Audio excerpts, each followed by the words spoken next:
the president has put forth over $10 billion to assist at the border. We've always been for controlling our border, for securing the border. There's never been a question about that. But how it is done, how we honor our values in terms of asylum seekers and the rest, but also how we have order there. Nobody believes that. That's Nancy Pelosi, because this big border fight with spending in the House, this is like one of the hot topics in addition to the primary, which we're going to talk about. But Nancy Pelosi saying that Democrats have always been for it. It's been a matter of how. No, they just don't want to do it. Joining us on this, he is like one of the biggest border busters out there, Congressman Chip Roy from the wonderful Republic of Texas. He joins us now, and he still has like the best corner of an office I've ever seen. And of course, you know, playing Stevie Ray Vaughan, he's got awesome music right there by him. Congressman, it's good to see you. I just wanted to get like your initial reaction to that, because this is a big fight that Republicans are having with themselves, and then of course, then they have to dispel these Democrat narratives that, well, no, Democrats, it's just a debate, Congressman, as to how we want to do it. They're so committed. Yeah, Dana, good to be on. And yeah, real quick, that intro of Stevie Ray Vaughan, all you're doing is making me want to sit around and listen to good blues music and Stevie Ray and have a beer rather than talk about the misery that is the swamp failing America. And by the way, right here on this poster, that's Jimmy Vaughan right there. I saw it. 2003. And Jimmy, for those who don't know, is Stevie Ray's brother and is a accomplished guitarist himself and a good guy and a constituent, by the way. He lives in the district I represent. So, look, the border. We had a hearing this morning, the immigration subcommittee hearing in the Judiciary Committee, and a chief of police from Eagle Pass was there. And he was talking about how it's costing them about $17,000 a day to take in the calls. 65% of the calls that are coming in are from or about illegal. And that means a bunch of Americans aren't able to get through. They're left out. They can't get through at EMS. I could go down a laundry list of things you and I both know, and you just played that clip from Nancy Pelosi saying, oh, well, we've always known this problem. We've been trying to solve this problem. That is garbage. Okay. Since I've been on the Hill, I've been here now for 5 years. 2 years I spent on the Oversight Committee, and then now 3 on the Judiciary. And during that time, they have used the phrase manufactured crisis. They sat there and they would deny it. They'd go to the floor. They'd say in the committees, you're making this up. This is not true. There's not a real crisis. And the fact is, we've all been seeing the crisis. The only drop in the crisis was briefly at the end of President Trump's tenure when they implemented Remain in Mexico and Title 42 under COVID. We've had a massive crisis that's undermining our security and safety. And God bless Governor Abbott for what they're doing now in implementing this law in Texas and pushing back with DPS. I just saw some report today that they're taking action and taking over as activities under emergency orders in Eagle Pass. And look, there is no distance the governor can go under the law, within using his powers under normal, rules of engagement to make sure we secure and defend Texas that I won't support. He should go as far as he needs to because the federal government is letting him and us down. Yeah, very much so. Talking with Congressman Chip Roy. And tell me a little bit about just the fight that I get that some of this is just legacy press that's trying to bait Republicans into more inter-party conflict. But there's a lot of headlines about questions related to Mike Johnson's leadership as Speaker and that he doesn't have, I guess, the political capital to shepherd through what needs to be done with regards to any kind of compromise, any kind of, because I know we got another was it 8 days, 9 days now that we're going to be facing this other shutdown stuff. What is the truth of that? I mean, I know it's still kind of new in his speakership, but a lot of people are asking questions, and he's not a bad guy. He's not like, he doesn't have your record. There is a difference. Well, look, Mike Johnson is a friend, and I want to be very clear. He was dealt a very tough hand. I want to be fair about that, right? The speaker got vacated. I didn't support the vacate move, and I got pilloried from the right for that. But one of the reasons I didn't support it was because when you're in the middle of the game and you pull the coach in the third quarter, all the players are kind of looking around going, what do we do now? So guess what's happening right now? Everybody's looking around going, what do we do now? And the speaker is trying to do his best in a tough environment. However, I'm also not an excuse guy. The American people gave Republicans the majority to deliver. We're having, yesterday, you may have seen the news. We took down the rule yesterday. That inflames, the anger from the usual suspects in town. And they go, what are you doing? You're the chaos party. No, we came here not to just pass bills to campaign on. We came here to cut spending, secure the border, deliver on the promises we made. We are not doing that right now. We are capitulating to the swamp right now. And that's not just Mike. I want to be very clear. Mike reflects the conference. The conference is not where it needs to be. Okay, I hear all this stuff like, well, Chip, not everybody's you, not everybody's in the Freedom Caucus, not everybody's from Texas. I don't give a damn. Okay, we run as Republicans, and we're supposed to actually deliver. And every single one of these Republicans, even in the bluish district, are campaigning on border security. They're campaigning on constraining spending and ending inflation.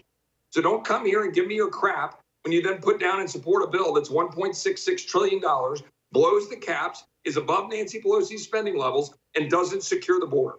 I said on CNN yesterday, of all the places, I said I'd be willing to accept a spending cut bill if we triggered the caps that didn't address border security to my liking right out of the gate, if it meant we could accomplish something for the people by cutting the bureaucracy.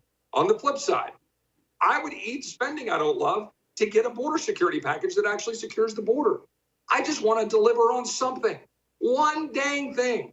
And I gave that speech before Thanksgiving. All my colleagues said, oh my God, Democrats are running that clip saying Republicans haven't delivered. I said, you know the best solution to that? Deliver. Yeah, no, don't talk about them not delivering. Deliver. Just do your Right. job. Talking with Congressman Chip Roy. This was one of the things that you brought up too, and you gave an interview. I actually retweeted it.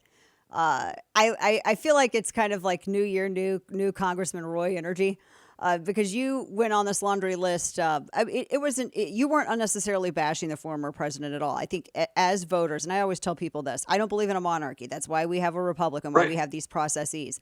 And I also think that it is our right and responsibility to question, lawmakers and say, why wasn't this done when you promised this and it wasn't done? You made a point about taxing remittances to Mexico as a way to subsidize the border. And you said this could have been done and it wasn't done under the previous administration. Talk to me about that. Well, remember a number of things. Let me first say for the audience out there, and they know your position and mine in support of Governor DeSantis. You and I both, I supported Ted Cruz in the primary, but I supported I supported President Trump in 2016. I supported him in 2020. I'll support him if he's the nominee. But look, what you do matters. Your record matters. And let's take them in series. The border. The former president said he would sign an executive order that would end birthright citizenship. That never happened over 4 years. He said he would build the wall, have Mexico pay for it. Well, we built a lot of the wall. Credit to some of my friends in the agency fighting to get money over a recalcitrant Congress. But it was only 50 miles. And by the way, we never got Mexico to pay for it. So to your point, Governor DeSantis has pointed out, and I have too, you could tax all the remittances of the dollars that go overseas, and it would yield billions of dollars to pay for the wall. You could literally have Mexico and Mexicans pay for the wall. But how about the bill that we messed up in 2018 when the former president sided with Paul Ryan and the Chamber of Commerce? And that Wall was Street the Journal amnesty crowd? bill, correct? Correct. It's the Chamber of Commerce, Wall Street Journal preferred, big amnesty, less security bill. The Freedom Caucus, with Ron DeSantis in it, supported the other bill, which was very little amnesty and more security. That bill got more votes. The president's bill got fewer votes. Leadership matters. The president campaigned on getting rid of Obamacare, came in, spent the first week in office talking about the crowd size on the mall. That was a fail. He didn't get Obamacare passed. He allowed it to get messed up by Mitch McConnell and Paul Ryan and let John McCain do the thumbs down. Now, I know it's hard to move stuff through Congress, but that's an excuse. It's hard to get stuff through the Florida legislature. But Ron DeSantis has found a way. He found a way to win by 1.5 million votes. He found a way to win 62% of Hispanic voters. He found a way to lead by sending a plane full of illegal immigrants to Martha's Vineyard. He found a way to get universal school choice. He found a way to pass a heartbeat bill. He found a way to stand with cops. He found a way to fire George Soros DAs. He found a way to challenge Disney and win against the corporate woke crowd. I can keep going. I can play this game all day long. So leadership matters. Governor DeSantis has delivered. I think former President Trump did some good things, but left a lot on the table. Yeah. And to that point, talking with Congressman Chip Roy, the issue in leadership, and you mentioned executive order, you got to be able to shepherd some of this stuff and get and lead Congress and have them actually make this stuff into law or have because if something is done by executive order, it can be undone by an executive order. My gosh, we already saw that with Biden. Like the first month of his, of this term, we already saw him undoing a whole bunch of EOs from under former President Trump. I mean, that's important as well, but it's a lot harder. It takes leadership. Yeah, that's right. And I think that we saw on display last night in the comparison between Governor DeSantis and Governor Nikki Haley, right? I mean, Governor DeSantis has delivered across the board. You got Governor Haley coming in and dumping millions of dollars against Governor DeSantis in Iowa.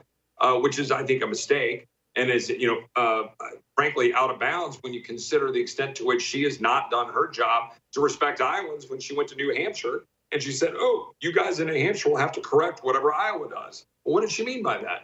And what did she mean when she said that she was proud of having not supported the bill in South Carolina to make sure that boys couldn't be in a girls' bathroom in schools?